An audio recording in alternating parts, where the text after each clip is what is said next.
Its neighborhoods are vibrant, its people thriving. It's home to generations of immigrants who have helped shape this country. Often underestimated, it should never be overlooked. Join host David Hartman and historian Barry Lewis as they celebrate the borough of Queens. Major funding for a walk through Queens with David Hartman and historian Barry Lewis is provided by Con Edison. Con Edison is proud to join 13 in celebrating the fascinating history and diversity of Queens. Many of our 14,000 employees live and work here. They also volunteer to support many cultural and charitable activities throughout the borough. We trust that all of our Con Edison customers, our employees, and the viewers of 13 will enjoy our sponsorship of A Walk Through Queens. Con Edison, the power behind everything you do.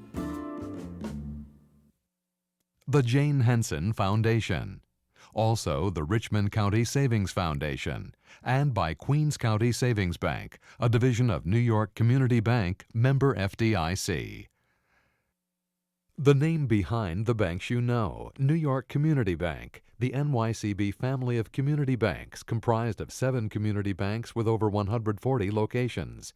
NYCB is your neighborhood bank, working to provide a tradition of strength, stability, and service.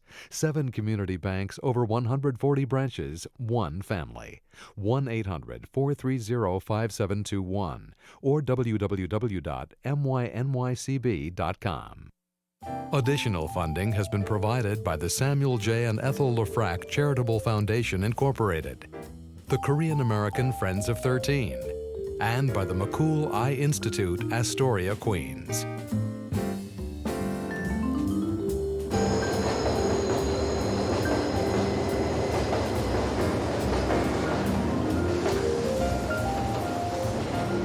My walking buddy Barry Lewis and I are wandering around New York again. We've crossed the East River from Manhattan for the second time. First time we're in Brooklyn. This time we're in Queens. Hi, I'm David Hartman. Queens is huge, 112 square miles, bigger in area than the Bronx, Manhattan, Staten Island combined. But the biggest stories in Queens are 1, neighborhoods, 2, people. 2.25 million people live here in Queens. And amazing that of those 2.25 million people, almost half of them were not born in the United States. They are living the American dream. They're becoming citizens. They celebrate this wondrous umbrella of opportunity we call our Constitution. Now, also wondrous is Barry Lewis. Barry Lewis teaches architecture history at the New York School of Interior Design and the Cooper Union. And not only is he a New Yorker, Barry is from Queens, your hometown. So Barry, tell us about your hometown. Start us off. How do you sum up an area that nobody can really figure? Probably because Queens may not look like London, but it thinks like London. It is dozens and dozens of independent neighborhoods that have nothing to do with each other, that are completely insular. You send a letter not to Queens, New York. You send it to Belrose. You send it to Douglaston, to St. Albans, to Elmhurst, to Astoria. Now, where did all this begin? Here's a map from actually the early 1900s, when Queens has already become part of New York City. But let's go back to the 17th, 18th century when the Europeans first colonized it. This was Queens County, which extended in those years all the way to Suffolk. It was a huge county. It was the breadbasket of New York. You're absolutely right. This is Jamaica. That was the county seat. By the way, south of Jamaica, right here on Jamaica Bay, there's Rockaway Beach. We're going to end up on Rockaway Beach. Right. North of Jamaica, that is probably the town of Flushing. The heart of Flushing, right on Northern Boulevard, the Northern Turnpike that fed North Shore, Long Island. And the other main town in Queens, Newtown. Today we call it Elmhurst. 1898, Queens becomes, or at least the western half of Queens becomes part of New York City. Why did they want to become part of New York City? To get transportation. They wanted to develop their land into city neighborhoods. Very American. So what happens after the consolidation of 1898? By 1909, the Queensboro Bridge, most people know it as the 59th Street Bridge, opens up to Queens and brings the city to Queens. 1910, the Long Island Railroad electrifies its system and brings people directly under the river into the brand new Penn Station. This brings upper middle income people to Queens. Neighborhoods from Douglaston to St. Albans to Forest Hills Gardens are built along the Long Island Railroad line. Within a few years, the nickel subway fare comes to Queens. Elevated subway lines are built through Astoria. The number 7 is built through Corona, eventually to Flushing. You know, the number 7 is called the International Express here. today. I mean, that's right, it's coming right past us. Probably it's the most famous train line in New York City outside of Duke Ellington's A train. To the New York City public, Queens was always the suburban borough. Like Staten Island, but much more accessible to New York, this is very important. Because in the 1950s and 60s, when the older urban boroughs, the Bronx and Brooklyn, begin to go down the tubes, they begin to get left behind by the middle class, Queens still had the cachet of being suburbia. By the 1970s, however, crime is up, city service is down, the people in Queens are getting fed up, they're beginning to move. Queens almost went the way of Brooklyn and the Bronx, but it didn't. Why? What happened was a little piece of legislation in 1965 called the Immigration Act. This Immigration Act opened the doors for the first time in 40 years to a whole new wave of immigration. My grandparents belonged to the old immigration wave of 1910. This was a new immigration wave, and by the way, the 1965 Act treated everyone equally from anywhere in the world. People were welcomed, whether from Africa, Asia, the Caribbean, Middle East, Latin America, they all were welcomed in. So this is why when we walk and drive this now, we're walking and driving through a cross-section of the world. Oh, I mean, yes. As a matter of fact, the last census that they took, Queens came out the most ethnically diverse county in the United States, and all over the world, this idea of multi-ethnic societies, this is going to be one of the major themes of the 21st century. That theme is already being played out here on the streets of Queens.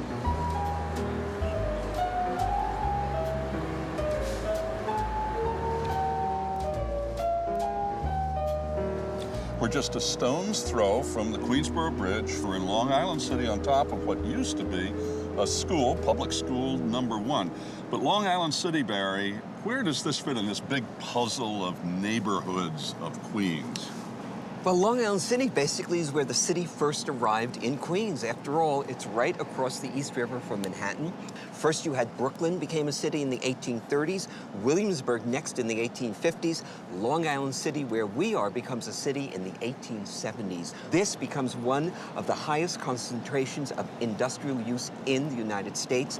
The factories in Long Island City, classic early 20th century factories, they produced everything from ever-ready batteries to Packard automobiles to Chiclets chewing gum. It was all done here in Long Island City. You know, 80 years later, this is still a very viable industrial district, and therein lies the question of the future of Long Island City. Is there a place for industry in post-industrial New York in the 21st century? You know, New York is about change. Change is always happening. The building we're on top of, the old school from Long Island City, today it's one of the most happening art scenes here in New York City. PS1, let's go downstairs, take a look at what's happening there. This is PS1, founded in the 1970s in an 1894 schoolhouse. From the days of Long Island City's industrial glory, this schoolhouse was empty for years. It was recycled in the late 70s into a venue for contemporary art. It is today the largest contemporary art center in the world. There's no permanent collection here. This is like a classic European Kunsthalle. In other words, it's a gallery for showcasing the modern, the new, the avant-garde, the cutting edge. So if you come over a period of time, you can see lots of art, not necessarily permanent collections of all. Constantly changing.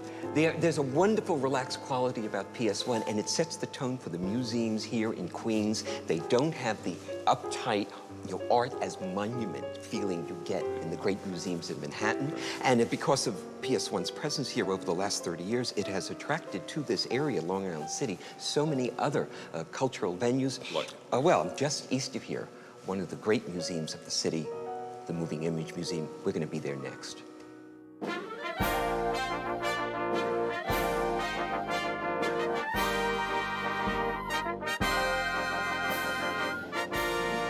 We're We're at the American Museum of the Moving Image. Now, what's that? Well, moving images goes back to, what, the early 1800s, where we first started taking still pictures and making them into moving images, and eventually movies, television, digital, and everything that we know now. What other city would have a museum like this? Hollywood. But it doesn't exist over there. This is really unique in the United States. You might even say it's unique in the world. The origin of the museum goes back to the late 1970s. The building we're in was opened in 1988. As you go through the different floors, not only do they have hardware collections of all kinds of camera equipment, sound equipment, makeup artistry, costumes, anything you can imagine, but also they have hands-on exhibits. You know, everyone today wants to be a movie maker. So you want to be a director, you want to be a producer, you come here to the Moving Image and you find out how it's done. And speaking of moving images, the man who knows about this is Richard Kozarski. He's an English professor at Rutgers.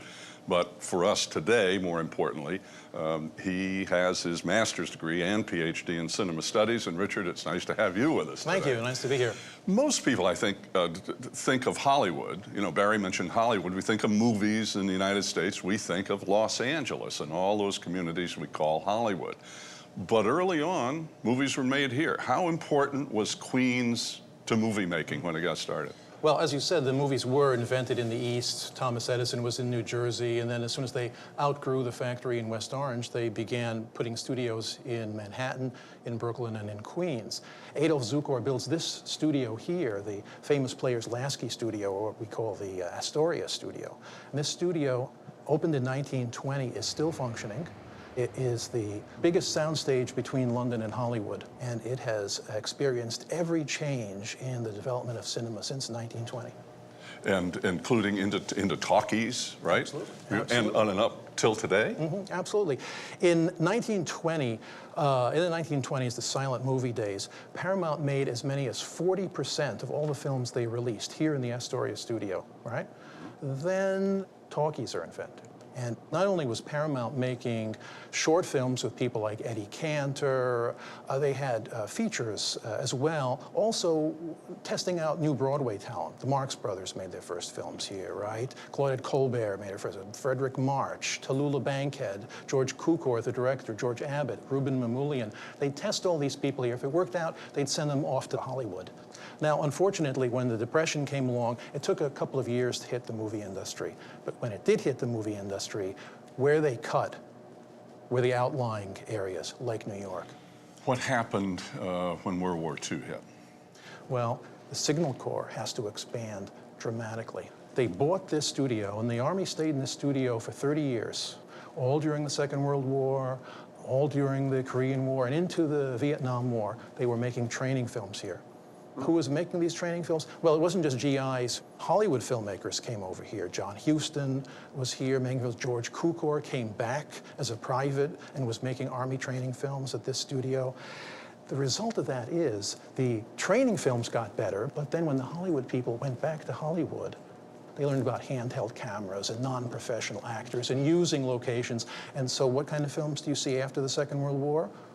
Naked City, On the Waterfront, and so on. The Army stopped making films here in 1970. It turned into this tremendous eyesore.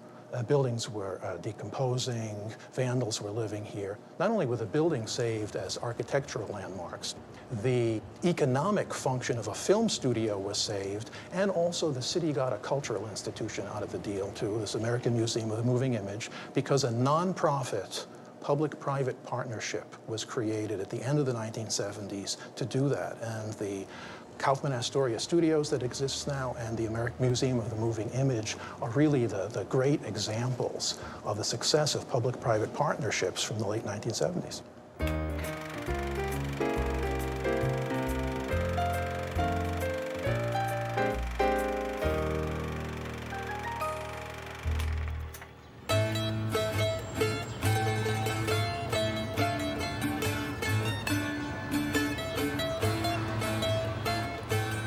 We're in one of the many neighborhoods that we've talked about before here in Queens. This one is Astoria, named after John Jacob Astor. The food here is incredible. Barry and I have just had this wonderful lunch. It's a Greek restaurant called Sagapo. That means I love you in Greek. And I don't know whether we're going to fall asleep here. You're going to keep us awake, Barry. But Barry, you've, in all these neighborhoods in New York, not just in Queens, but all over the city, you have been through all these ethnic neighborhoods and walked off the street and eaten in restaurants with all kinds of backgrounds. Describe what it's like here in Queens to do that. You know, it's funny. If I'm in Manhattan, I walk into an ethnic restaurant, I always think, well, lovely, but it's kind of a theme park for Manhattanites to think they're going ethnic. When you walk into an ethnic restaurant in Queens, or even the other outer boroughs, you really are in their country. Now, Astoria, well, everybody knows Astoria is the Greek neighborhood of New York.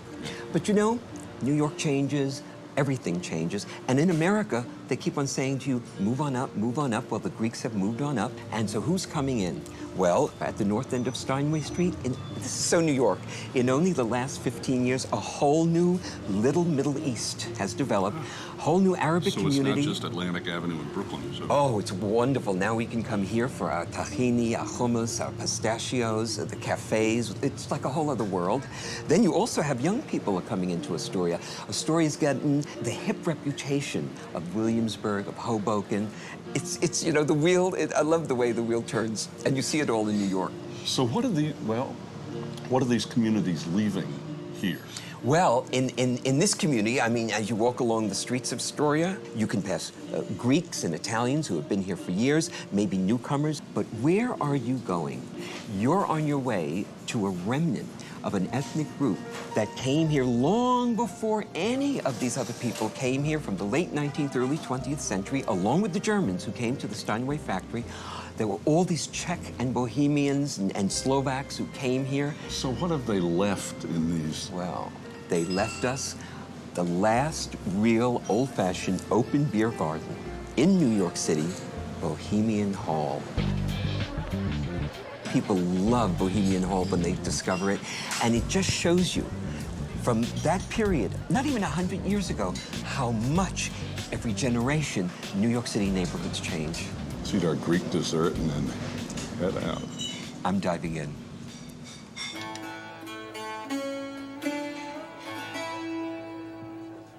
My name is Mohammed Bashir. I'm 48 years old. I am very happy to come to the United States in 1980 from my hometown, which actually I'm born in Cairo, Egypt. And when I moved here, it took me a few years in the beginning. It was hard for me. I went to study a little bit to speak English. Then I became a manager to restaurants in Manhattan. And years later, I decided to get my own business. I opened the restaurant Easter Night Cafe about 3 years ago. And we have like a lot of nice dishes. The atmosphere is very nice. American people comes, we have Arab people comes, which is all about American dreams. Getting the people together. I love this story. I used to live in Manhattan a long time ago, and I moved to Astoria. It's like a family community. I live exactly 5 minutes walking from here. I'm not far from my job, not far from my home, and my kids' school is right next to me, so I'm exactly getting everything together in my life.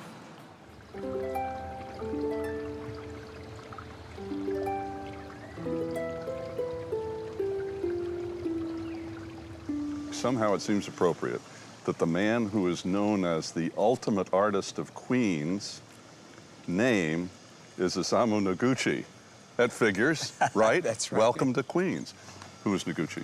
Well, first of all, we are on Vernon Boulevard, which starts out in Hunters Point near PS1, where we just were, moves up the river under the Queensboro Bridge, past the little terracotta building. At the northern end, it passes here where we are, Isamu Noguchi Museum, and then a couple of blocks north of us, at the river end of Broadway, it hits the Socrates Sculpture Park. But getting back to Noguchi, this is one of really the hidden gems of New York City, this museum. And who better to ask about it than Bonnie Richlack, who was Noguchi's assistant for the last 8 years of his life and is now the curator of the museum. Bonnie, it's nice to have you with us. Thank you. Thank you. Tell us about Noguchi. Well, and I see the smile on your face. I just wanted to say, though, that Noguchi was here before anybody was here. He lived and worked across the street from 1960 to 69. And from about that time, he had his eye on this building, which was an old derelict photogravure plant. And in 1975, he was able to buy it.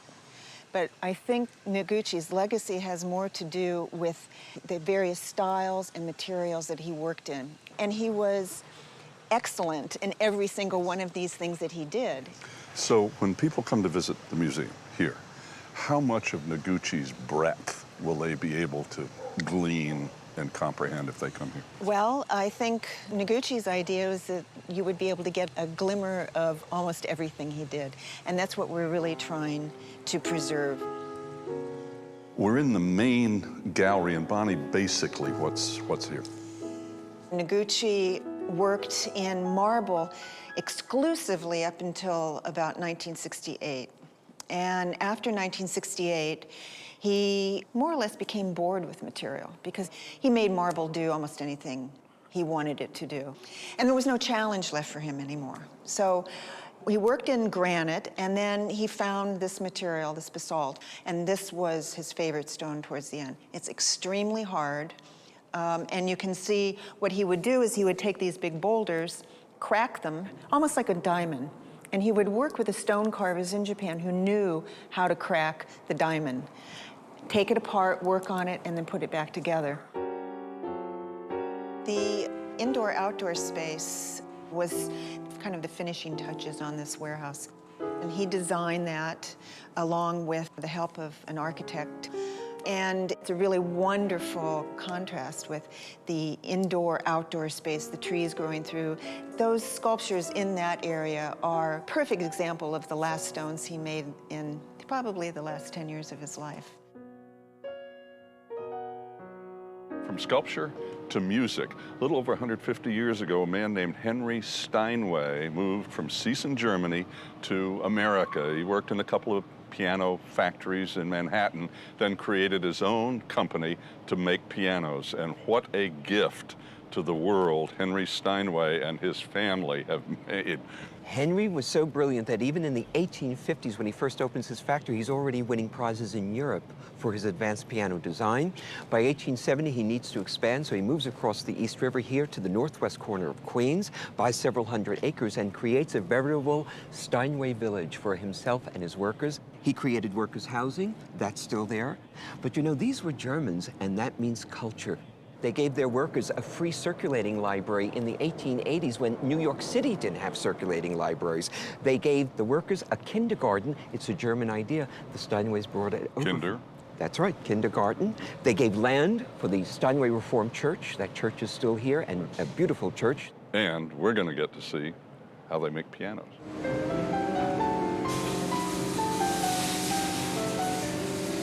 Okay, so here we see various panels of poplar wood spliced together with some glue, and what this is beginning to show right now is the form of the top lid of the piano.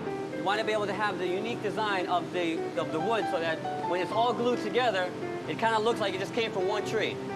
So this is actually, This is glued together? these are all glued together. This is about 12 different panels of Alaskan Sitka spruce all put together so that we have one solid soundboard. The first building we saw was built in 1871. This is now the next extension. And you'll notice the extensions after you pass through these arches that connect from one building to the next about every 20 or 30 years that we've expanded. So what Henry Steinway decided years ago was, rather than taking a thick piece of wood and try to bend it, how about we take individual smaller layers, which is more flexible, and try to bend it. I mean, this panel right here is about 18 feet long, but it's very flexible once you make it very thin. This press is original to the Steinway factory, being here since 1871. And we'll make 8 pianos a day because we have 8 presses throughout the basement here. At the far end of the press is where the laminations will get put on first. The blocks will get put up, tightened, and the contour will be shaped all the way around and then pressed and held overnight. This concert grand was made yesterday at 10:30. It was put in the press. It just came out today at 10:30. So it takes a full 24 hours to dry. As you can see, there are the 16 layers that we had talked about earlier. The force of the press has squeezed the pressure into this thing to dry, and all the excess glue is dripping down. This will get shaved off about maybe 1/2 inch on both sides and sanded down nice and smooth so that we can begin the rest of the construction process. This that I'm holding right now is called a flitch. And this flitch is of a maple tree. This is what we use to make the veneers of the piano. The veneer choice could make the difference of the piano bringing the price up anywhere between $5,000 to $25,000. Extra. Extra. Sure. Here we have now the support beams put in place in this piano. And now this is going to be held overnight as well with the gluing process so that it remains secure. And then So there are no pins here. This is glued here. it's glued with dowel rods. It's got rods. There's dowel rods inside. So all of the connections in the Steinway piano will be wood to wood or wood to glue through dowel rods. That's the first sound this Steinway piano's ever made, and I'm not even a pianist. But as you can see, we've already saw how they lacquered the soundboard, stringing operation was done, and the iron frame was placed on top. Here we have a finished keyboard assembly. This whole thing comes up as one piece. Very heavy, too. You need help? Now, we'll carefully place it into the body of the piano. Okay, just clears the way. And we'll just push it all the way in, and it locks nicely. Okay, cheek blocks go down so that this way it stays secure. And now you'll see the strings, right? The individual key will actually press 3 strings. As you press the 3 strings, the damper head goes up and it drops. Andrew, thank you. What a pleasure, what a privilege to come see what it is you do here so wonderfully. It was fascinating. Glad you guys had a great time.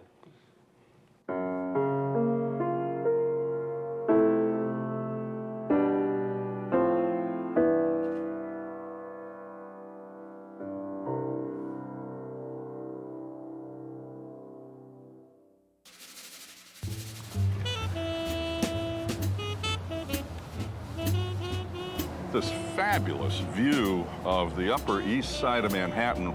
Exactly where are we, Barry? Well, obviously, we're on the Queens side of the East River, but this really isn't the East River, it's the Hell Gate. And this was an infamous passage into New York. Back in the age of sail, when you came down from New England, you came down from Boston, you came down through Long Island Sound, you had to pass through here to get to New York City. This is where the Harlem River, the East River, and Long Island Sound come together. You can imagine the currents are treacherous, and that's why they called it the Hell Gate. Now, right where we are, one of the worst disasters in New York City occurred over 100 years ago. It was actually the worst disaster in terms of lives lost until 9/11, and that was the burning of the General Slocum. What kind of boat was It was an excursion steam paddle boat, and one of the German churches on the Lower East Side, we call that the East Village, but one of the Lutheran churches had hired it for a day's outing. It was filled with women and children out for a wonderful day. It was June 1904. It caught fire right off of here. Over 1,000 lives were lost in a matter of 15, 20 minutes. It's why, by the way, the Germans left the Lower East Side, too many bad memories, and moved up to Yorkville, ironically right across from the Steinway factory. But you know, we're not really here for that.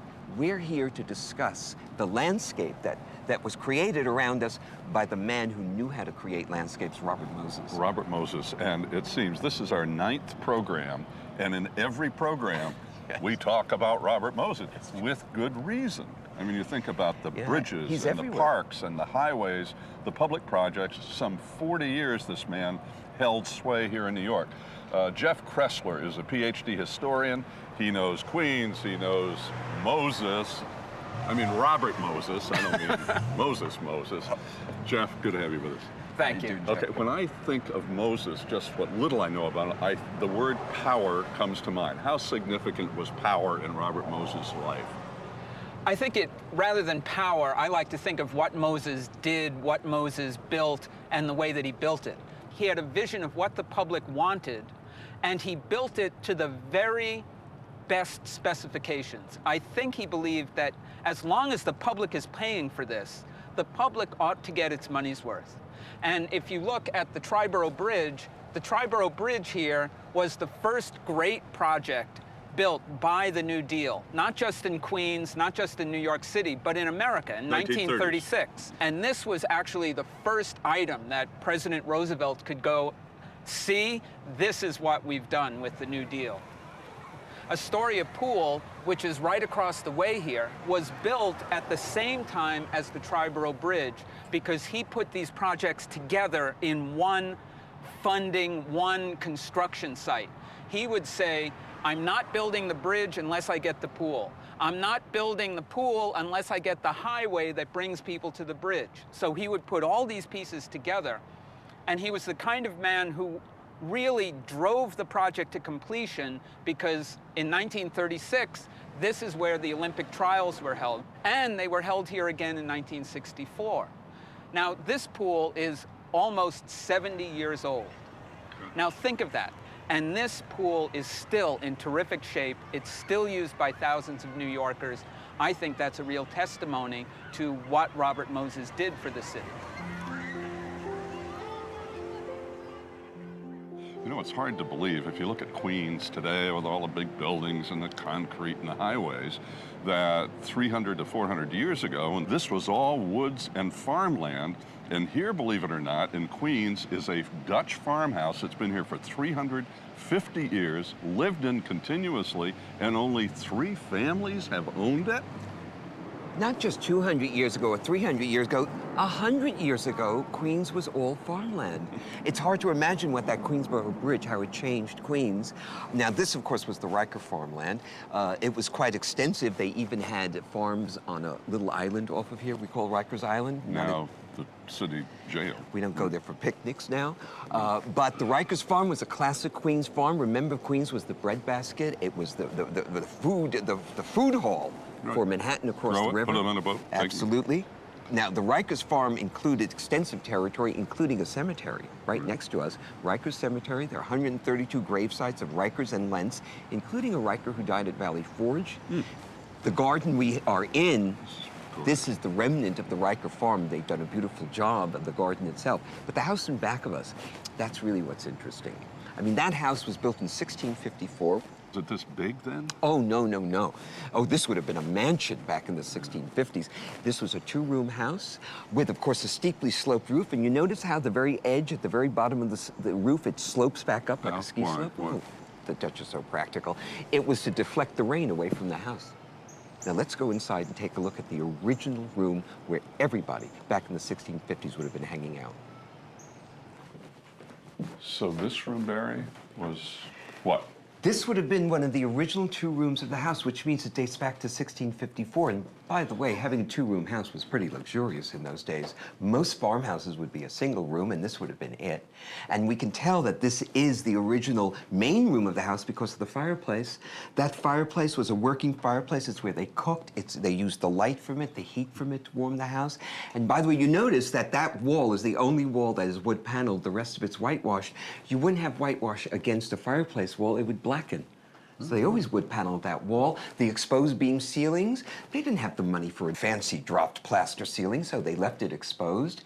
And this would have been the room in which everything happened all during the day. And then when it comes time to go to sleep, you just roll out the mats and you would go to sleep. It's remarkable, the restoration of this house. And Marion Duckworth Smith and her husband Michael are the ones who have done it. Hey, Marion. Hi, welcome to the oldest private home in New York City. How big a challenge was it? Well, I came here as a bride in 1983, and as you can see, the outside of the house was pretty barren at that time, but it was more important that we start working in the interior because we had to live here. This is this room before.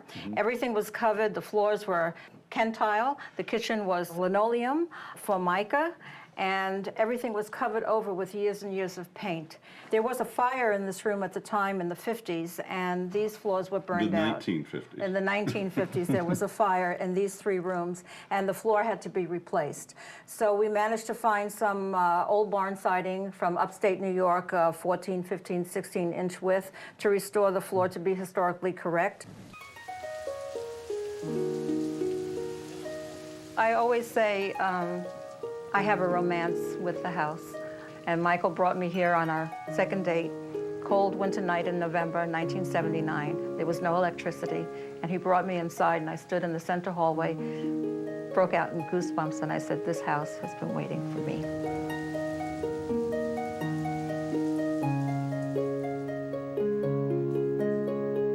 Here in Jackson Heights, like in lots of other communities. It's fascinating to see how much creativity and hard work went into making heavily populated urban areas as much like the country as possible. It took a great deal of work. It took a great deal of planning. Well, we're looking at the first of 4 planned communities here in Queens. They're part of 7 planned communities that were built between the Civil War and the mid-20th century, and they were meant to give city people a civilized neighborhood to come home to at night. These neighborhoods, urban, like Jackson Heights and Sunnyside Gardens, suburban, like Douglaston and Forest Hills Gardens, these are all different examples of how you could build communities for people who live in the modern world. Here in Jackson Heights, Eddie McDougal. Oh yeah, who's this Eddie McDougal? 'Cause I've heard he his was name. quite a character. A hard-edged developer, drink in one hand, cigar in the other, but what an elegant mind. He gave his Jackson Heights residents golf course, sports facilities, tennis club. He gave them a shopping district and direct access to rapid transit to the city. You see, this idea of planned communities, it was called garden suburbs back then. We call it new urbanism now. Now, how many of these kinds of units are there? There are probably maybe 8 to 10 blocks, city blocks here in Jackson Heights that was built with these kinds of apartment buildings. Eddie McDougal called them garden apartments. He gave his Jackson Heights apartment residents their own private central park. And that's where we are. Actually, this garden is owned in common by all the separate co-op buildings around us. And yet, minutes away from where we're standing, this quiet, beautiful park, the busyness of Roosevelt Avenue, 37th Avenue, the downtown shopping streets, and rapid transit into Manhattan. Right here. In 20 minutes, you're in Grand Central, you're in Times And Square. look how beautifully this is done. And Oh, this is- the this people is in great. Jackson Heights are very proud of where they live. And you know, there's a whole new population that has moved into Jackson Heights in the last 25, 30 years. Even though, again, like all Queens neighborhoods, it has a little bit of everybody. Jackson Heights is known for its Latino community, and they come from every part of Latin America, from Mexico on down to the very tip of Argentina. And right off of Broadway, 74th Street, between Roosevelt Avenue and 37th, right in the heart of this Latino district, is our own Sari Alley, an intense South Asian shopping district of sari stores, jewelry shops, restaurants, and delicatessens, all for the South Asian population. And yet, no matter who comes through Jackson Heights, everybody can appreciate coming home to as beautiful a place as we are. This feels like a, what, an English garden of some time? How far, really, how far are we from, say, Midtown Manhattan or from, what, Grand Central Station? We're 20 minutes from Grand Central, easily 25 minutes from Times Square. Really? And look, isn't this beautiful? Look at this. This is Sunnyside Gardens. Yeah. Now, they created this in the late 1920s as a kind of a Jackson Heights for the masses. If Jackson Heights was a prototype for the apartment house neighborhoods of New York, Sunnyside Gardens was a wonderful prototype for the row house neighborhoods. This could have been done anywhere in Brooklyn, in Jersey City, in Boston, and Philadelphia. Because there was space to do it. That's you right. still had the space. You had to have the will. The will was here in Sunnyside. This was so attractive and affordable that when the artists in Greenwich Village started having children and they were looking for a place to move to for the kids to play, a little space, they started moving here to such an extent in the late 20s, they called this the nursery of Greenwich Village. And they were welcome here. I mean, Oh, yes, because Sunnyside welcomed everybody. One of its most famous residents was Louis Mumford, who lived just on the other side of the street. what about now? What is this community like now? This neighborhood is still affordable. It's still multi-ethnic with every type of person you can imagine living here. It's still a beautiful garden environment to come home to. I mean, think about it. You work all day in that in-your-face, crazy, noisy, nutsy New York? city, and you come home to this beautiful piece of countryside. I can't think of a better neighborhood to live in New York City.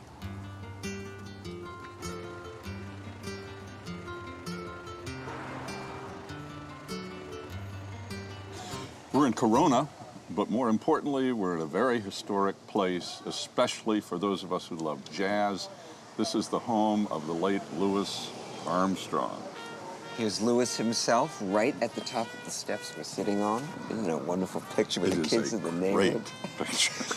Louis loved Corona. He and Lucille just loved this neighborhood. You look around, you can understand why. It's a solid, home-owning, family-oriented Queens neighborhood. Now, This was developed, like many Western Queens neighborhoods, in the late 19th century. When the Long Island Railroad came through, one of the developers at that time thought the term West Flushing, how they used to call this, that wasn't good enough. So he renamed it for the crown of the hill, Corona. And then, in 1918, the number 7 train was built along Roosevelt Avenue. This brought a new population, working class, lower middle class. I remember Corona for being an Italian district. Oh, you know, for the Italian salumeria, the restaurants. In fact, they still have probably one of the great landmarks of New York City, the Lemon Ice King of Corona. Well, over the years, the neighborhood changed. Today is a Pan-Latino neighborhood, very much part of the greater Jackson Heights Pan-Latino community. But I think from now on, people are going to remember Corona as the home of Louis and Lucille Armstrong. You bet. And Michael Cogswell is the director of the Louis Armstrong Home and Archives, Queens College. And Michael's going to give us a tour of the wonderful Armstrong home. Louis and Lucille Armstrong bought this house in 1943 and lived here for the rest of their lives. Louis passed away in 1971. Lucille continued to live here until she passed in 1983. Nobody's lived here since then. The house is frozen in time. They could have lived any place on the planet, but they chose to live and spend their life here. Why? That's one of the most remarkable things about this house. Louis Armstrong was already a superstar by 1943. He could have had a big estate out on Long Island with 10 acres of land and a swimming pool in the shape of a trumpet, you know, whatever he wanted. He bought a little Archie Bunker house in Queens and lived here pretty much as a regular guy. However, having said that, Lucille was always working on the place. She was always decorating the place. She had eyes for something a little more grand. And so they took this little house in Queens and transformed it into something quite different. Oh, this is a classic 60s kitchen. Michael, this is a gem. Lucille must have been proud of you know, every housewife in America would have loved to have a kitchen like this in the early 60s. This is a state-of-the-art 1960s kitchen, everything the very, very best, including appliances and cupboards and so forth. Here's an electric can opener recessed into the wall. Any guesses as to what these doors are? No. I haven't a clue. Paper towels, wax paper, or saran wrap. The homemaker's delight. Yes. Then 6 burners, too. 6 burners, 2 ovens, and 2 broilers. The plaque here says, custom made by Crown for Mr. and Mrs. Louis Armstrong. You know, it's interesting coming into this house. I mean, we're all familiar with Louis Armstrong. He was such a great musician. But Lucille comes alive when you walk into this house. Lucille loved wallpaper. Look at this kitchen. Every inch of the walls and the ceiling is covered with wallpaper. I notice even the closets are wallpapered. Each closet in the house has its own wallpaper design, which is not used in any other closet. As a matter of fact, that probably is Lucille's own teapot. I happen to know that she acquired that teapot on a trip to London, and let me show it to you. It comes with its own felt-lined tea cozy. Oh! She really had an eye, you know? She really did. I mean, she was an incredible lady. This is Louis's room. When he was home, this is where he spent much of his waking time. Now, Louis passed away in '71. Lucille lived in the house for another 12 years. She redecorated this room. She took out much of the paneling and put in, guess what, wallpaper. But based upon photographs, we restored this room to look exactly as it did at the end of Louis's life. So what about the electronics equipment, the recording equipment? Louis was kind of a gear nut. He always had the latest equipment, and this is his home audio setup, and it's state-of-the-art for the time. Tandberg tape decks, Marantz amplifier and tuner, dual turntable, acoustic research 3A speakers mounted in the ceiling. What would he record here?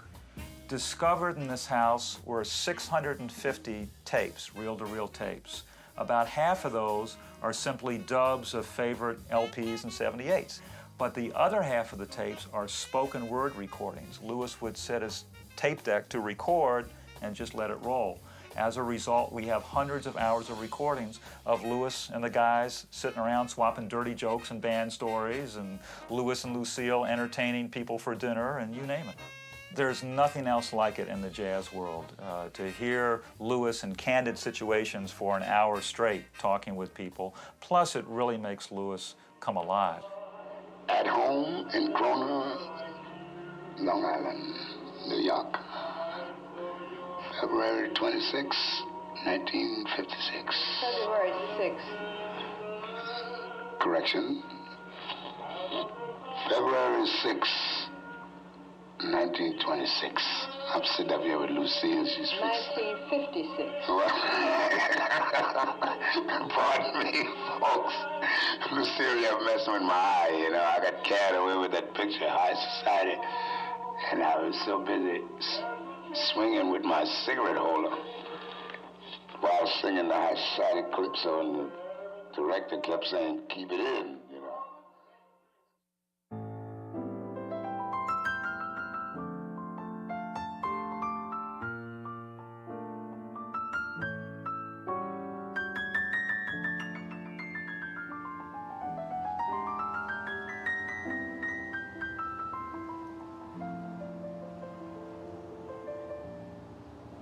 I shouldn't be surprised, but continue to be surprised that you can leave one community, cross an avenue, and walk into a completely different looking kind of community, especially this one.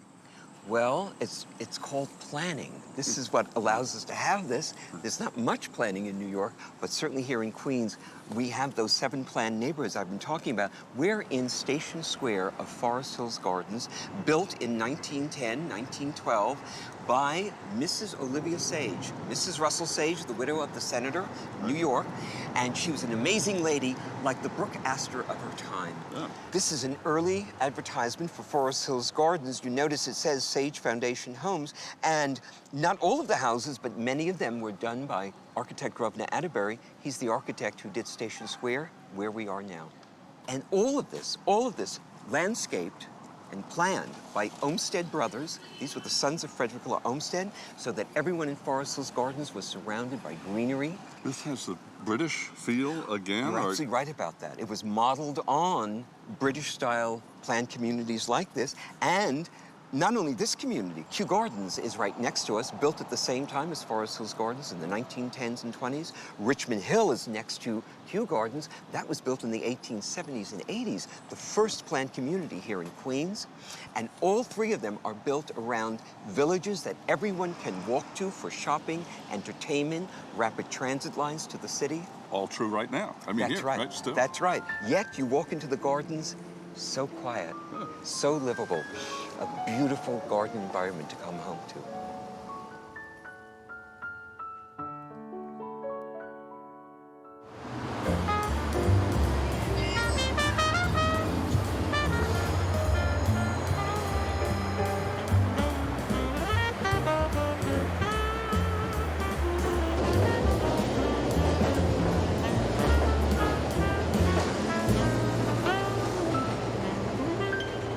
How many times have you gotten to know somebody, become friends over a period of years, and then you start thinking to yourself, I wonder what made this person what this person's like? Where did they come from? How did they grow into this person? Well, we're about to find out about my friend Barry Lewis, because we are in his hometown. This is Woodhaven, Queens, and you really grew up here. Oh, yeah? yes. I lived here from the time I was born until I was 11 years old. Tell me, go. And talk. my father's store was right across the street, Lewis of Woodhaven. Everybody called it Lewis's. I was the Lewis kid when I ran around Woodhaven. Right. And this was my bailiwick.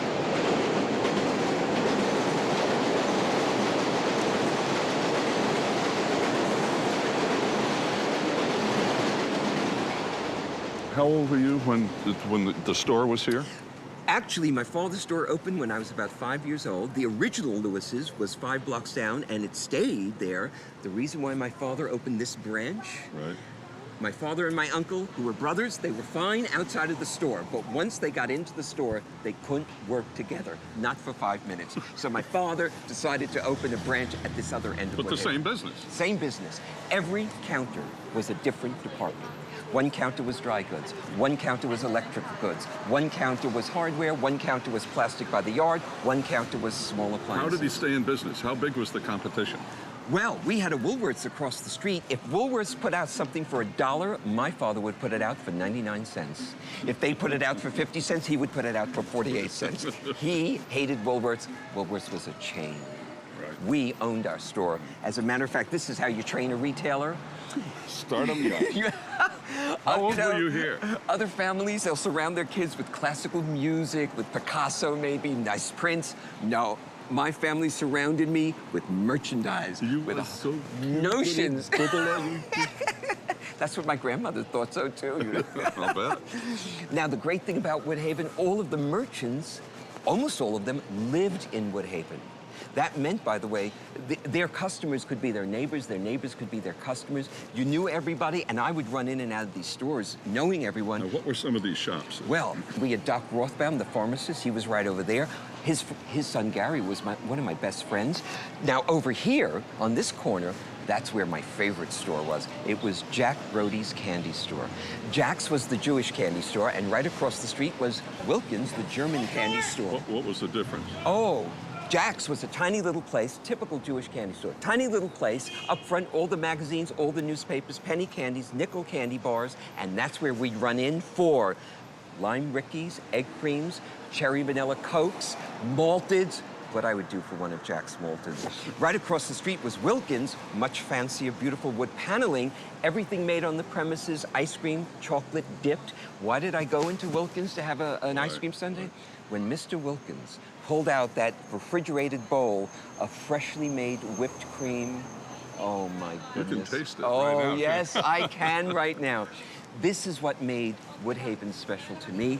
Okay, where did you live? We lived right in back of the store, actually, in the Wyckoff apartments, which are right there. Right. The Brodys lived literally in back of the candy store. When Mrs. Brody opened that door in the back of the candy store, there was her apartment, there was the Brodys' apartment, beautiful little dining room, the table set for Jack to have lunch. When I was in Pompeii, well, here we go. Oh man, that's part of my life. Did everybody stop talking the way we just stopped talking? It was the L train pause. The L train pause. And you know something? When I was going to sleep at night, just a half a block away, and as I was snoozing off, I could hear the L rumbling in the distance, and as long as this Jamaica Avenue L was running, I knew all was right with the world.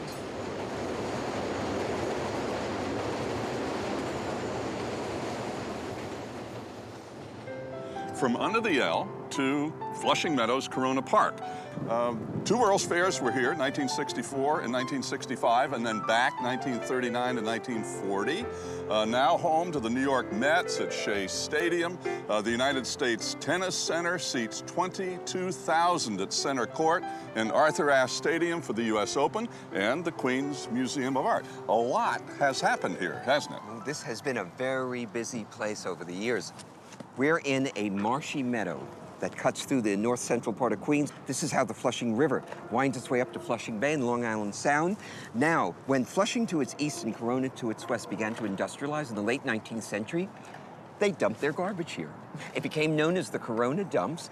F. Scott Fitzgerald gave it the moniker, the Valley of the Ashes in The Great Gatsby. Now, Robert Moses in the 1930s had a dream. Here he is again. Yeah, remember Jeff Preston was telling us about this guy. He dreamed of turning the Corona Dumps into a World's Fair.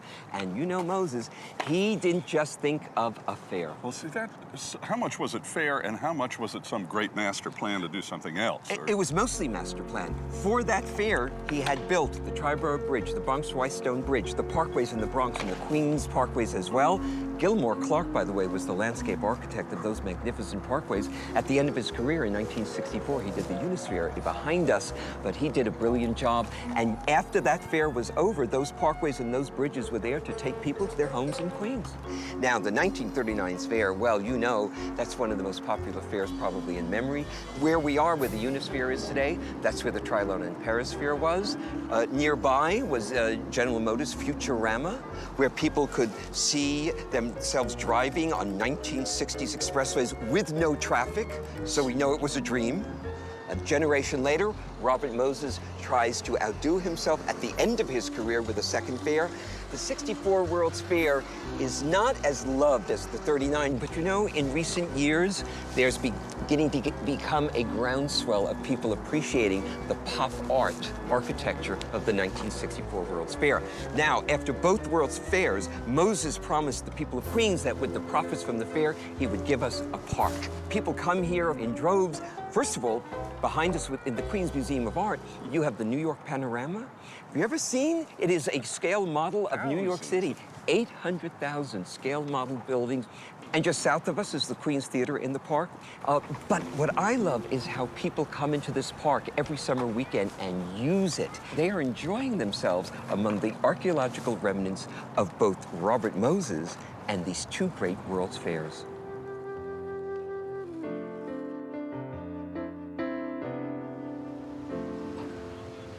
From the World's Fair in Flushing, we're still in Flushing, to the old world. So, you know, when we think about the Quakers, we tend to associate them with Philadelphia and with Pennsylvania, but they came from Europe and through England and Ireland, and they came here for freedom of worship. And there were Quakers here in Flushing as well. How significant were they? How important here in Flushing? Well, they probably made up a small part of the population, but their arrival basically put Flushing on the map of the world. Now, David, we're here in downtown Flushing, and you noticed on the north side of that dot, the Quaker Meeting House sits on Northern Boulevard. That's the blue line. And Northern Boulevard was the turnpike that ran along the north shore of Long Island. All the farm goods came down the turnpike.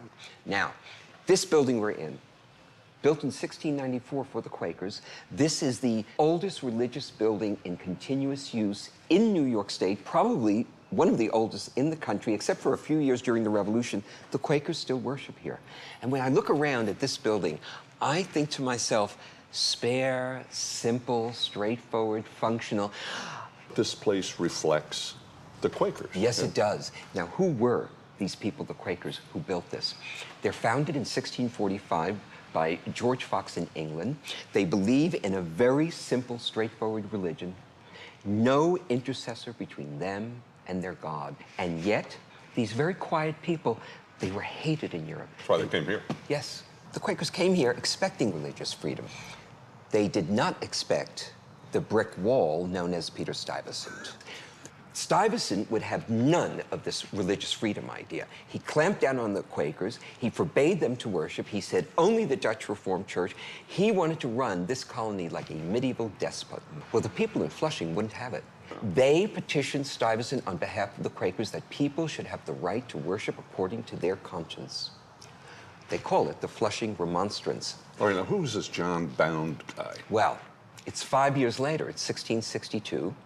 John Bound was an Englishman, a newcomer. He builds a brand new house in 1661. It's still standing just a few blocks from here. And he decides he's going to invite the Quakers into his house to worship. And he's not a Quaker. No. How'd that go over with Peter? Stuyvesant went ballistic. He threw the guy out. He banished him. So John Bound goes to the Netherlands, and he goes right to the governors of the Dutch West India Company. They were running. That's right. They were running New Netherlands on behalf of the Dutch government. Now remember, the Dutch had a much more liberal stance than Stuyvesant. And when the Dutch governors of the West India Company, when they ruled in his favor, you know what they said? Men's consciences at least ought to remain free and unshackled. Now that is radical thinking. Those are radical words, but so quietly spoken, and that's such a Dutch way of doing things. All right, how much did that have to do, if at all, with what followed more than 100 years later when we wrote a Constitution and a Bill of Rights? The Bill of Rights, the first 10 amendments to the Constitution, includes freedom of speech, freedom of thought, freedom of assembly, freedom of religion, and you could say that the ideas incorporated into our Bill of Rights, certainly one of those roots, are here in the story of John Bound, the Quakers, and what happened here in Flushing.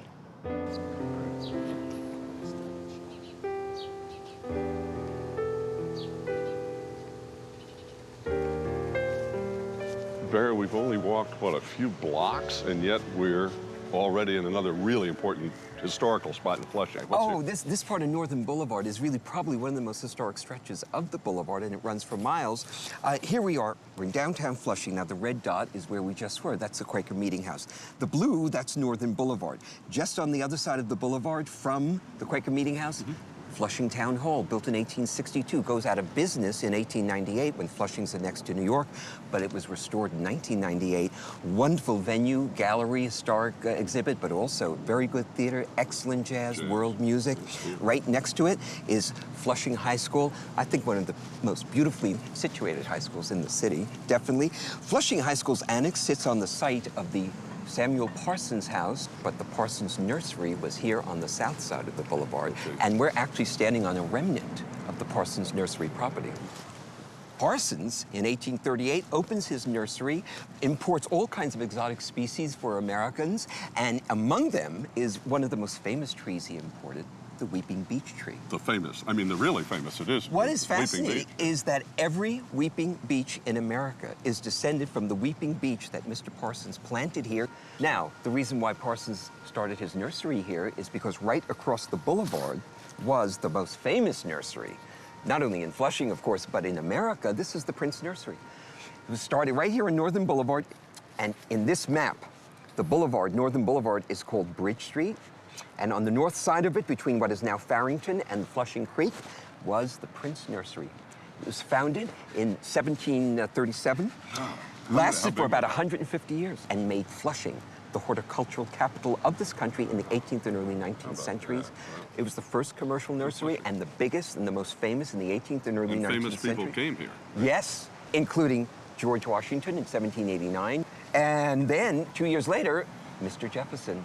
Now, what we have here on the left is a 1790s ad, a broadside from Prince Nursery, you notice, on Long Island, Flushing Landing. And then on the right, this was his order in 1791. We can assume it was all being sent to Monticello. It starts off with 60 sugar maple trees. He was trying to start a maple sugar industry down there. Look at this. Poplar, sumac, pears, plums, nectarines, apricots. Right. And all the roses. Now, what's so interesting is that even though we have some plots of the Parsons Nursery still left, and one of them is right behind us, there's nothing left of the Prince Nursery here. As a matter of fact, the factory district of Flushing is on its grounds, but if you walk around Flushing, you'll notice, especially at the southern end of Flushing, all of these avenues are named after trees and flowers. And I wonder how many people who live along those avenues today understand that in their addresses, there is a remnant of a bygone world of the 18th and early 19th century.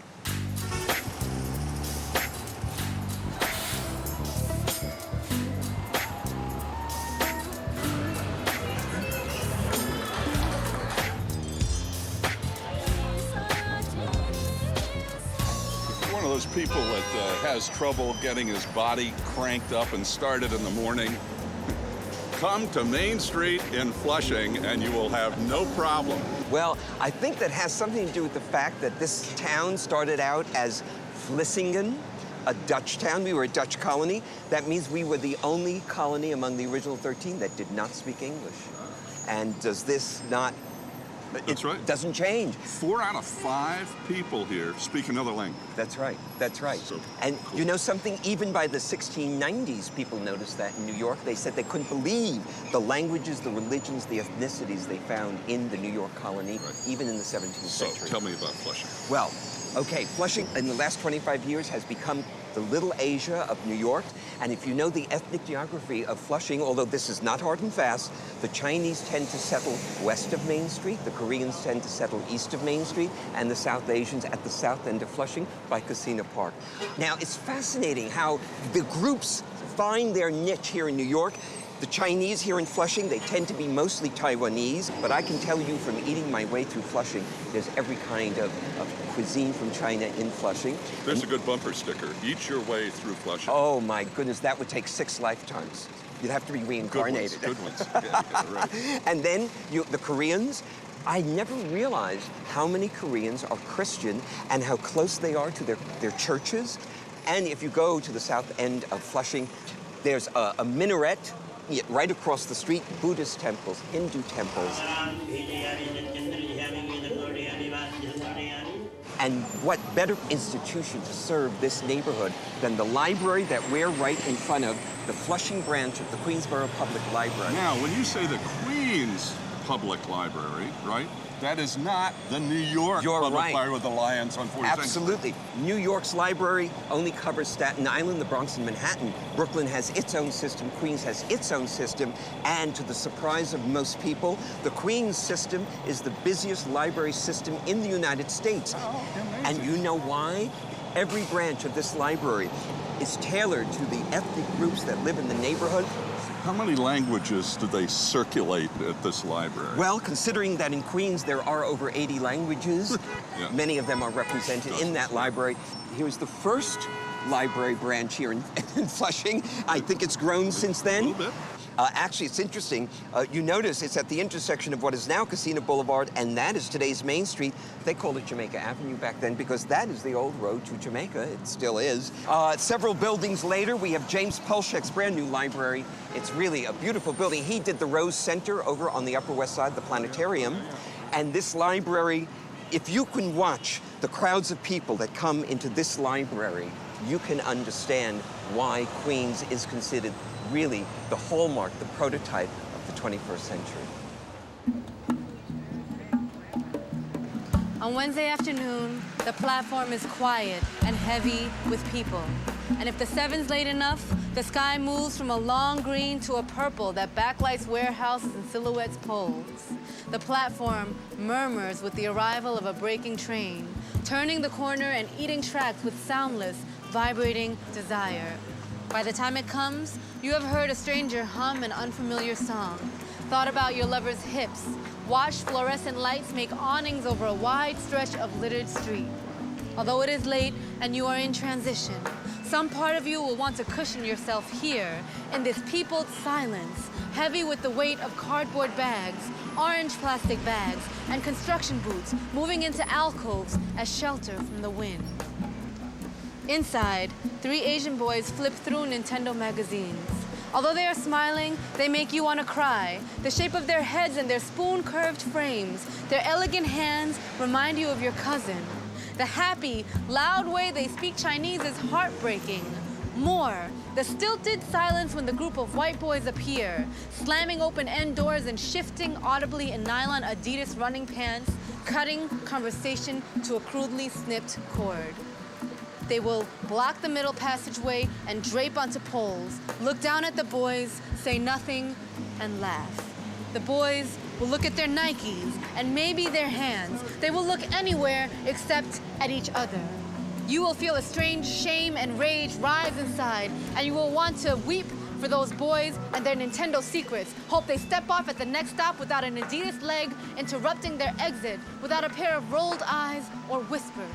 You hope those white boys will allow them one small justice, and you hope they will not forget the captive island of their language.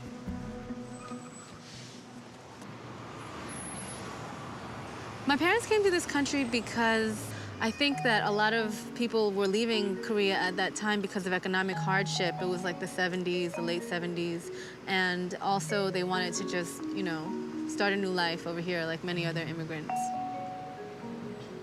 When we moved, it was my whole family, so it wasn't just my mother and my father, but it was also my aunts and my uncles and my cousins, so we all kind of lived within the same community in Queens, and that was really great because we didn't feel alone.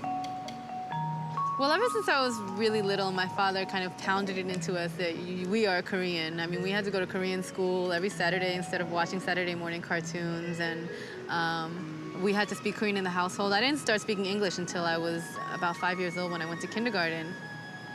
A lot of different things go on when you are raised as a Korean American or Chinese American, I think, in this country.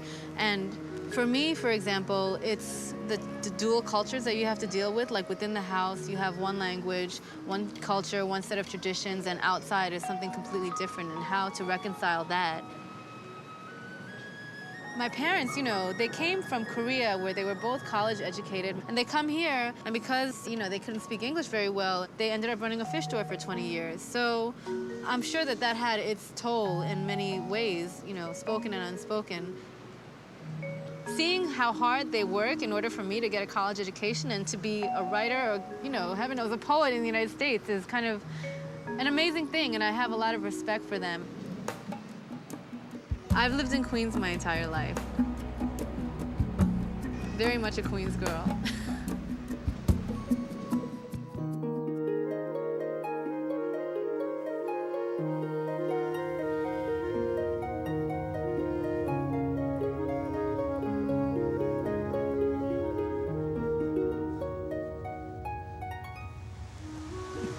You have to prove to me that we are still in the city of New York. We're in a magic corner. It's called Douglaston, and we're about 5 miles east of Flushing, right on this peninsula. Douglaston was connected to New York City by the steam-driven Long Island Railroad in the 1860s, but in 1910, when the electric Long Island Railroad was built, this is 25 minutes from Penn Station. Well, it couldn't be more gorgeous here, and the man that knows about it is Kevin Wolf. He is an architect here in Douglaston and knows Douglaston. So, Kevin, it's nice to have you with us. Thank you. It's nice to be here. Douglaston, how did all this become this?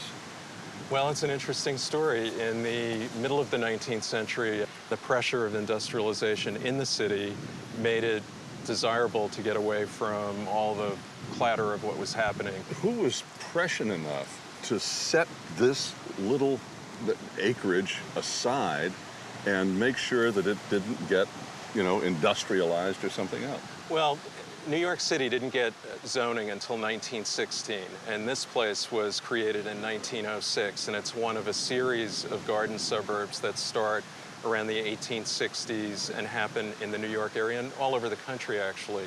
So it's actually developers who had this great idea, and they figured out that it was a way to make money, which is how a lot of great ideas start. But for all of us 100 years later, we have this wonderful benefit of some very clear thinking, some great ideas about how to make public space that's shared, even though it's a suburb. And it's a very different concept from the typical suburb that people think of as post-World War II. Right. Looking at these pictures, yes. When was this and where was this? Well, these are really wonderful pictures. These were taken of the Douglas estate in 1904, just before it was subdivided. This is the Douglas Mansion, which was actually built in 1819 by the Van Zandt family. This shot is right over there behind us. The direction you're facing is the boathouse for the Douglases. The boathouse was swept away many hurricanes ago, but the dock has been rebuilt over the years, and that's what you're seeing in that photo. What I get excited about as an architect is the planning that went into this. This is a neighborhood where they laid the New York City grid over the topography. It's very hilly here, but it's gently adjusted to the shape of the contours of the land and to the trees. The other thing that's interesting about this is the shoreline that we're on is owned in common by all the residents. And again, it was a clever idea that benefits all of us 100 years later. And the houses in Douglaston, the quality of the houses, the design, as I walk around there, it's really quite special. This is a photograph, I think, of one of your favorites. Yes, it's a beautiful house. But what I love about Douglaston houses is how they're executed with such simplicity and elegance. And this was an accepted way of making a building 100 years ago. And there wasn't this idea of individualism, I think, that people have today where they're screaming to say, this is me. It was more an idea of community, that they're part of a bigger fabric, a bigger picture. And that's another thing that all of these planned communities share from 100 years ago, the idea of a commonality that I think is so wonderful.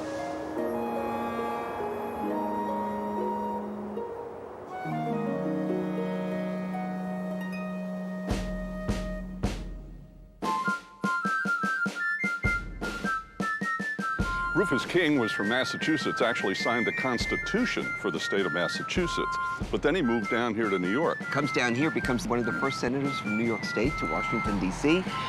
In 1796, he's appointed the ambassador to Great Britain. Now that required tact. At that, We just thrown them out. Yeah. When he leaves in 1804, he leaves that post. The guy who was saddest to see him go was King George III. So that says a lot about him. He comes back here to Jamaica with his bride.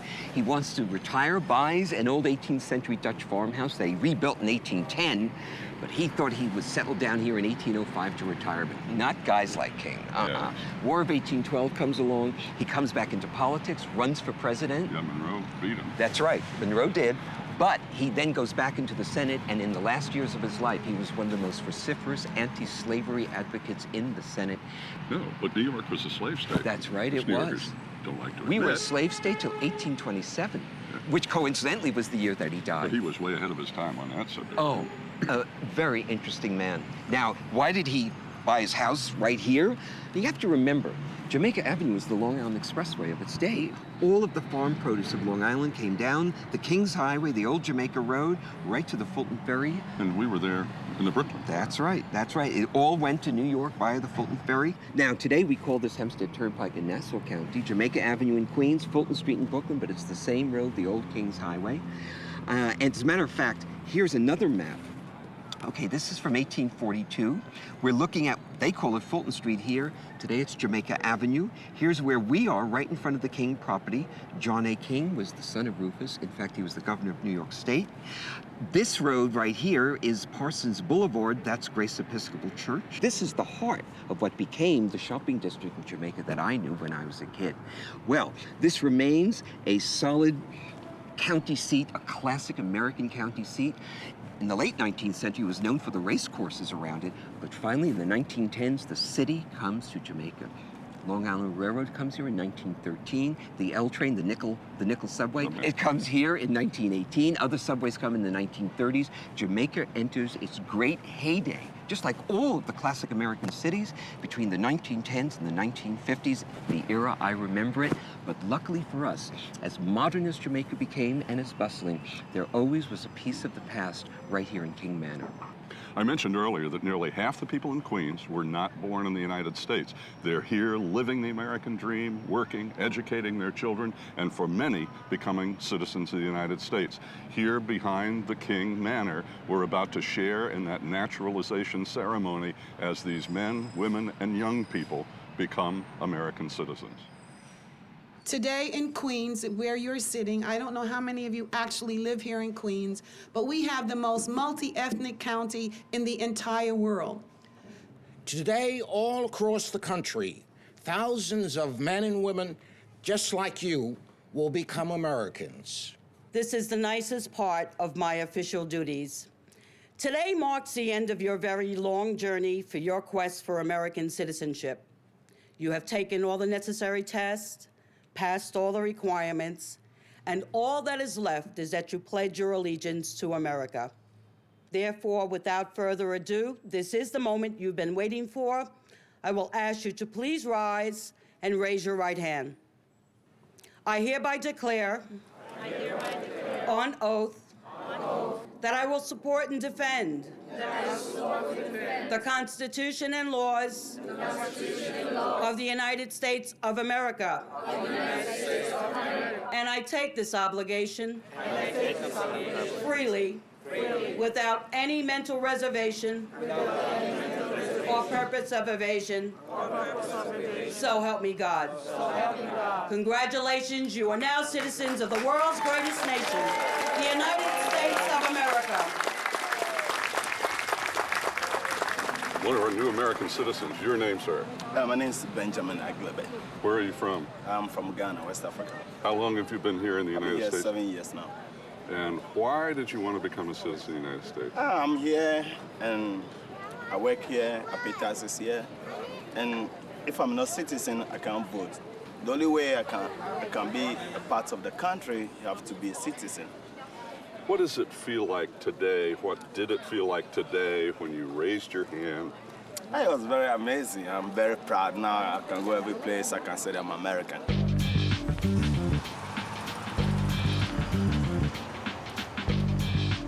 We've walked just 3 blocks from King Manor, and there is enough energy going on right here to last for a while. Barry, you brought us to your hometown. I mean, you were raised here. Tell me about what this place was like. Woodhaven is only a couple of miles down to the west, and whenever we couldn't find it in Woodhaven, we would come to Jamaica. Jamaica was the downtown of Queens. I know Flushing was a busy commercial district, we've been there, but this is where all the great department stores were, the nightclubs, the legit theaters, the vaudeville theaters, the movie palaces. Oh, Jamaica had so much excitement. So what'd you do as a kid for fun, Barry?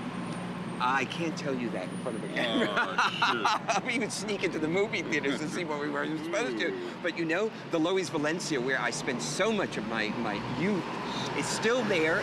It's beautifully preserved by the Tabernacle of Prayer for All People. Now, is that like what's now Reverend Dyke's Theater in Manhattan? Right. Where we It's visit? one of those great Loews Wonder theaters. Gertz's was such an elegant department store. If my mother couldn't find something at Gertz's, well, she'd have to go to Fifth Avenue in Manhattan and go to Saks.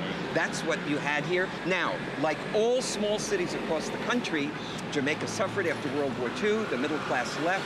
The shopping malls took away retailing dollars. But you know, as you can see, Jamaica has come back. Jamaica is known as a bargain hunter's paradise. There are over 300 stores in cutthroat competition. And you know, not only do people come from all over Queens, they are chartering buses from as far north as upstate New York, as far south as Delaware. They're coming to New York, not for the Mets, but for Jamaica. What are the neighborhoods around here like? Well, if you look to the east, if you look to the south, the whole southeast quadrant of Queens, one after another are excellent black middle-class neighborhoods that, as a matter of fact, in the 1990 census, it was discovered that Queens is the first county in the United States where the black median income is actually higher than the white median income. And it's because of these neighborhoods, Springfield Gardens, Baisley Park, Cambria Heights, all of these neighborhoods in the southeast. St. Albans? Oh, because I'm a big Count Basie fan, so I know that Count Basie and Billie Holiday lived in St. Albans. When I was a kid in Woodhaven, and you said the name St. Albans to me, that was like saying Beverly Hills. It's where the stars live. And even today, you still have the famous personalities of today coming from St. Albans. I'm thinking, well, what about Al Roker? We moved here in 1964. They were putting these houses up and they were selling for $18,500. $200 down, you could have a house. And my dad scraped together the money and we bought a house. This was the area that if you were a civil servant in Queens, you tended to move here. So it was, you know, it was the sense of a community. I started at St. Catherine of Siena in 5th grade. Walking home from school, if somebody saw you misbehaving, they were enabled, empowered to give you a swat on your hiney and send you on your way and probably call your mama. I always call New York City a collection of small towns, and St. Albans was a small town. I mean, we saw a lot of positive role models growing up. Bankers, lawyers, teachers, bus drivers like my dad, all people who were living the American dream. I still know St. Albans. I mean, I live in Manhattan, but my mom lives in St. Albans still. So I'm back here all the time. My aunt lives not too far down on Baisley Boulevard. My dad was laid out in the local funeral home here. This is still, in a way, my church. It's important to me that my children can see where Daddy lived, where Daddy grew up, where Daddy played. You know, there was a period of time where I was trying to convince my parents to move. I'm glad they didn't listen to me, you know, because it's nice to be able to come home.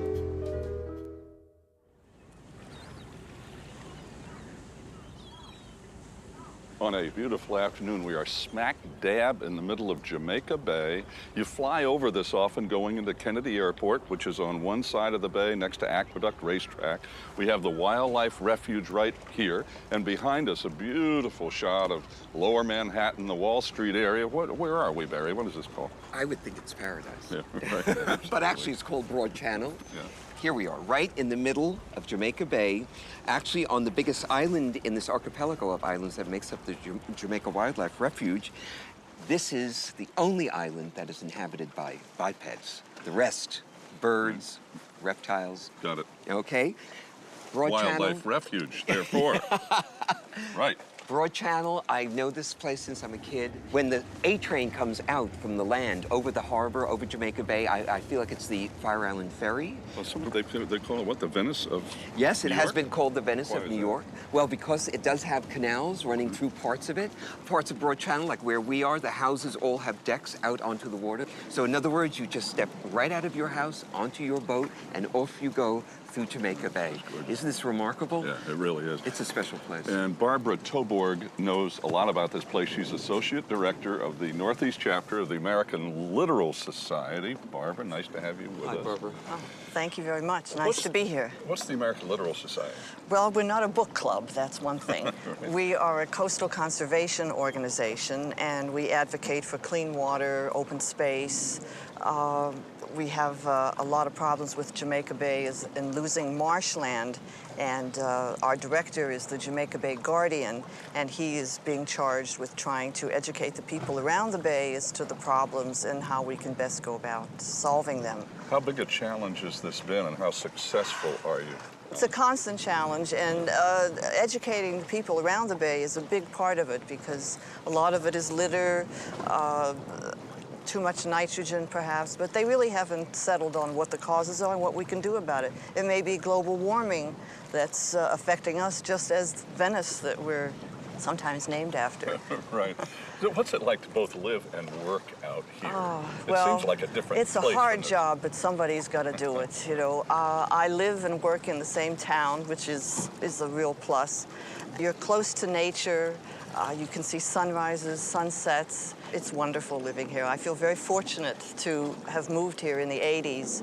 How good a place is this to come and see birds and wildlife? Oh, it's wonderful. The trails at the refuge are about 2 miles of trail, and if you were helicoptered in, you wouldn't know you were in New York City. It's so different a world.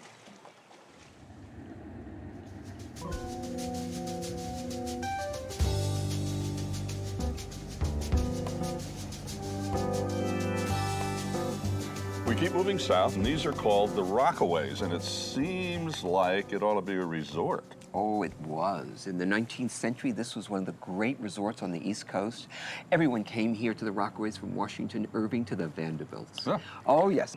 You know, the Rockaway Peninsula is the western end of a long, long barrier island, or series of barrier islands that begin in Southampton, way at the east end of Long Island. So we're in the Hamptons? Well, this was the Hamptons in the 19th century. And you know, just like any place else, once it became more accessible, well, the rich went elsewhere, and this was passed on to the lower middle class, the working class, my parents. Because we had a bungalow here when I was a kid.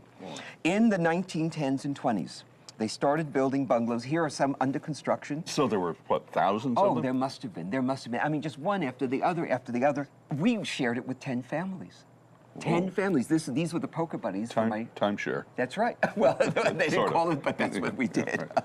Now, here we are. This is Beach 24th Street, and we're here, but actually in the back, that is a mews or a back alley. But this is where we used to play when I was a kid, as well as in the street and on the beach. And this was such a life. I remember when I was a kid, we'd come down to the Rockaways. We'd go to Playland. Like a little Coney Island kind of thing? Yeah. Right. If we couldn't get to Coney Island with someone's car, we would take the bus to the Rockaway Playland. Had a lovely time. The boardwalk was so lively. But you know, now it's easy to go to a beach in Barbados than it is to the Rockaways. So the Rockaways just kind of faded away. And today, well, they have demolished so much. They've been trying to rebuild. There's such potential. This is such a fine beach. You'd think that we certainly should be doing something with it. Well, and Rich George knows about this. Rich, are you with us here? Sure. Come on out. Hey, Thanks. okay, fine. Rich, Why hey. not? How you doing? Great. How you doing?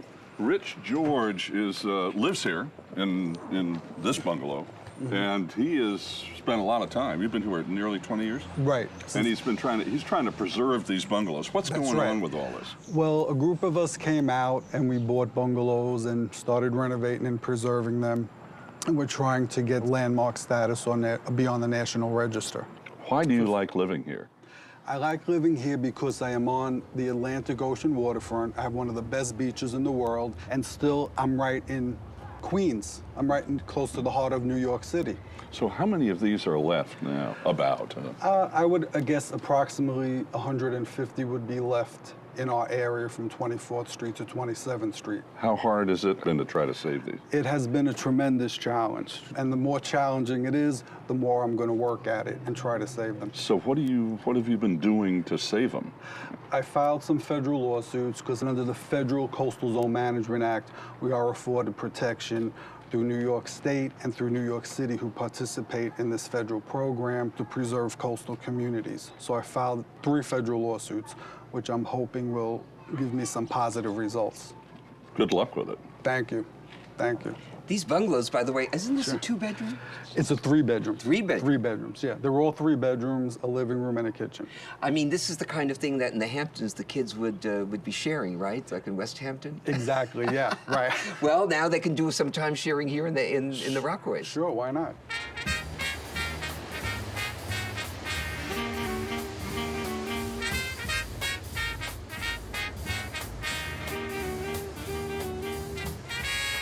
Just a few steps from the bungalows, we have a boardwalk, longest boardwalk in the United States, except for Atlantic City, and we have the beach, and we have the Atlantic Ocean, and for a change, we've got a nice breeze. Well, if you can't take the crowds in Soho, this is the place to come. Barry, we've done Queens. We've done the world. You know, it really does feel like that. The driving, walking Queens is like driving a cross-section of our whole planet, the languages, ethnic backgrounds, more than 1 million people not born here, and they're making new lives with the opportunities here in America. It's been wonderful and exciting to learn about Queens and the people who call it home. From all of us here at the Walking Tours, make it a good evening. Want to know more about the borough of Queens? Visit us on the web at 13.org.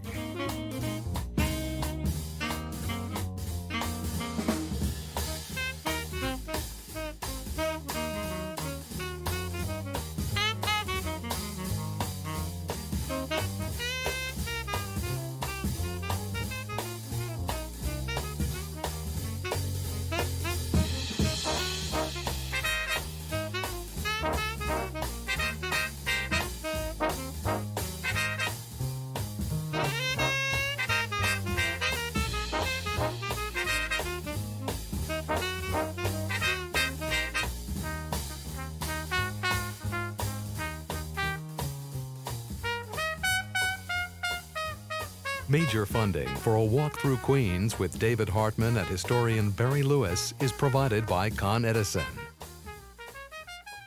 Con Edison is proud to join 13 in celebrating the fascinating history and diversity of Queens. Many of our 14,000 employees live and work here.